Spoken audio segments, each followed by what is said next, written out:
Kai Abasu kala ya zaka zo ka nade kai kadai nan kana ta tunanin me kake yi? Ko garin da ta yi zafi? Ba sani ne shi ka san zama da mata ɗaya ne sai a hankali sannu. To, me mata ɗaya har yayi magana? To me ke tafiya? Ai wallahi ka bari kawai. Wato matata ce nake so na daɗa mata aure. Amma na rasa ta hanyar da zan fito mata saboda bala'inta. Ya da wannan dama an ce zama da mata ɗaya sai a Yanzu shi ne hankali. ka zauna nan.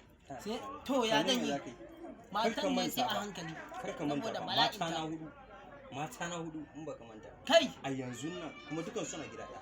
A yanzu nan inda zan ƙara na biyar za a zauna lafiya. Ikon Allah kuwa. Kaga wannan matan shi biyu. biyu.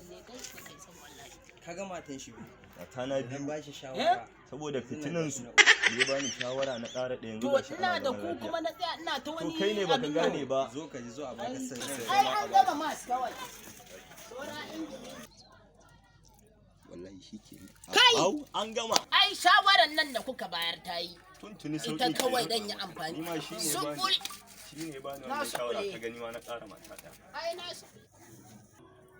Assalamu alaikum. Ai kai uwar gida.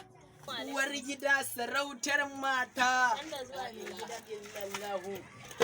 Muhammadu Rasulullahi sallallahu alaihi wasallam. Allah sarkin gaske. A'a. Kai. Bismillahirrahmanirrahim. Uwar gida sarautar mata. Wato ainihin kece ke kasance hasken da ke haskaka mana wannan gida namu. Har sai ya ƙaitu.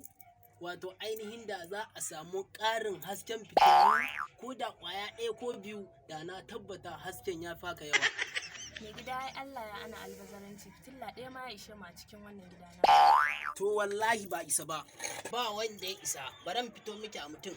Wato ainihin aure nake so na tsada kuma ba uban da ya isa sani na fasa wannan auren. Duk wannan gyare-gyaren da kika gani ke yi ba komai ne ba, aure nake so na tsada.